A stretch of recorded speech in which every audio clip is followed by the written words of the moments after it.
Hey guys! I hope that you guys are doing amazing wherever you are in the world. My name is Shikha and I welcome you to my channel. As always, I'm so grateful that you guys are listening, subscribing, and commenting. I really appreciate the support. And if you guys want to support me further, you can do that by going to my Patreon site. The link is in the description below.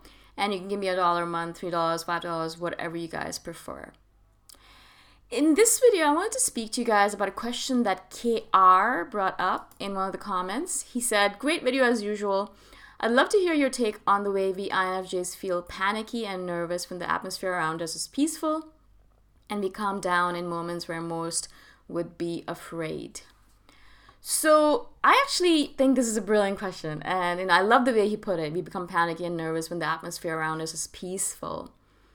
Now, I don't know if this is our paranoid nature, but I do know that one of the reasons why we do this, why we do exactly what KR mentioned, is because we like to balance out our atmosphere, our environment, right? I'll give you a quick example from my own life about the stressed out situation. So I was at a class recently, a yoga class, and afterwards, one of my friends was like, do you want to go out for dinner? I'm like, yeah, sure, of course, I'd love to. I love food. I'm always yes for going out for food. And she's like, all right, cool. I just have to do a couple of things. I have to print something out and then we can go. I'm like, all right, good. So I was changing and I was just on my phone kind of browsing through Instagram for some posts that I could put on my INFJ Instagram. If you guys don't follow me on there, you can. It's boom, Shikha INFJ, obviously. And suddenly I heard like a scream or like kind of like a yelp or a yell from inside the room, one of the rooms that she was in. And she called out to me. She's like, do you know anything about computers? Can you fix this printer? It's not working. I need to print it. I'm so hungry. I'm getting angry. And so she was basically getting very agitated. She hadn't eaten in a while and she gets hangry very fast. And once she gets hangry, that's it. It's the end, right? And so I knew that. I know that about her. I've seen her in this mode before. I don't know why she does this to herself over and over again. She skips meals. It's just... Anyway, so she gets hangry and I could see her getting agitated. And I was like, all right, so I need to step in, of course. I love computers. I never have an issue with them, and I'm a techie person or a geek, so it's okay for me to go in and kind of like rummage around and see what I could do.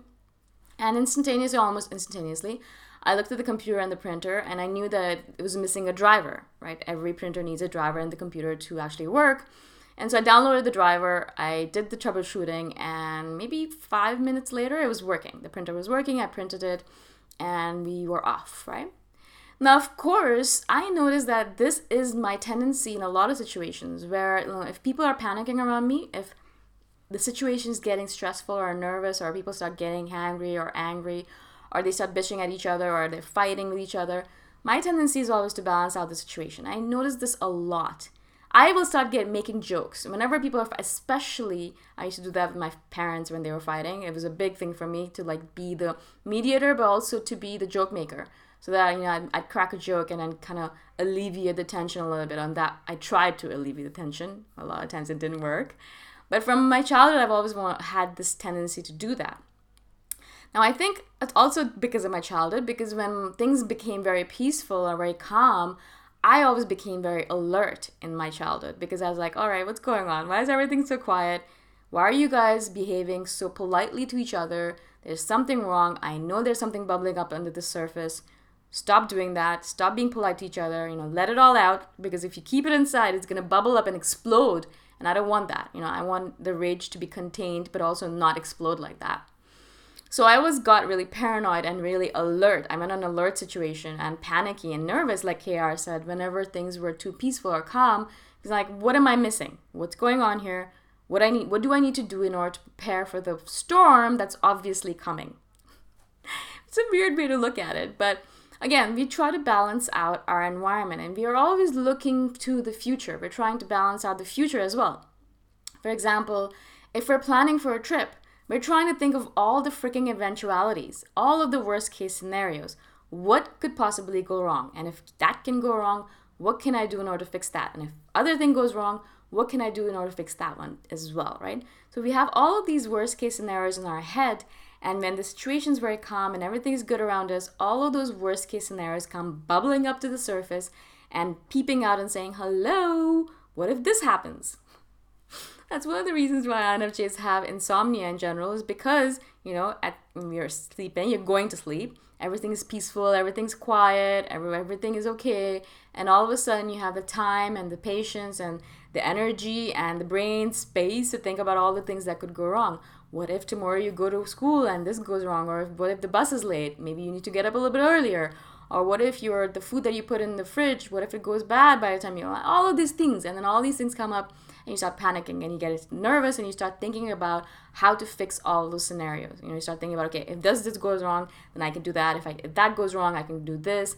And a lot of times I notice for myself, if I get too overly into it, I have to actually get up. I have to switch on my light, get up, switch on my phone again, and do a couple of things, write down a couple of notes, or do a couple of things that will make me feel better about whatever worst case scenario I was thinking of, right?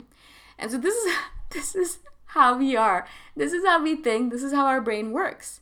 And so a lot of people will think of us as the calm one, and a lot of people will think of us as the crazy one, right? Again, because of the face that we presented to the person depending on what's going on. Now, this friend that I mentioned earlier, she is always the kind of person who panics, who always gets agitated and just gets a little bit nervous and panicky. And so around her, I'm always the calm one. So if you asked her about me, she would probably think that I'm the calm one. And maybe, probably, yeah. And there's other people around me that are always the ones who are calm. Like my sister, she's always the calm one. She never gets agitated, and she's very controlled emotionally. She's an INTJ. And so around her, I'm always the panicky one. I'm always the nervous one. I'll drop something like, oh my God, what should we do? And I'm like, what am I doing to myself? What am I doing? Like, why am I behaving like this? But it's because she's the calm one. So she takes care of it. She's like, all right, calm down. I'll fix it. And she'll fix it. And I'm like, all right, cool. So I think this is why we do it. I think it's because around certain people, we need to be the caretakers. We need to be the ones who are in control. And then around people we don't have to be in control, then we can just let go and let them take control of the situation. We don't always want to be the ones in control. I hate it, actually. I don't want to always be the calm one. I don't always want to be the one who takes care of all the situations. I don't always want to be the one who takes care of the scenarios and removes stress from a situation or mediates situations. I don't like all that. I don't want to do that. That's why I run away from people, right? But of course, we end up doing that kind of stuff. And that's why whenever we have people around us who we can be panicky and nervous around, or we are in a situation by ourselves where we're thinking of worst case scenarios, then we are doing that kind of stuff, right? That's how we take care of it. We balance things out. We balance our environment. We balance out our situations. We balance out the people around us as much as possible. And so if we take on these different roles in order to create balance in our environment, and also not only our external environment, but our internal environment as well, all right? So if I'm in a situation where it requires for me to be panicky, then I will do so. Sometimes I need to be in a situation where I need to be panicky. Otherwise, people are going to think, oh, you don't care. That's why you're doing it that way. For example, when my mom got sick last year, I had to get into a mode where I was like, oh my God, what's going on? I had to get into panic mode, especially because I had to show my family that I cared.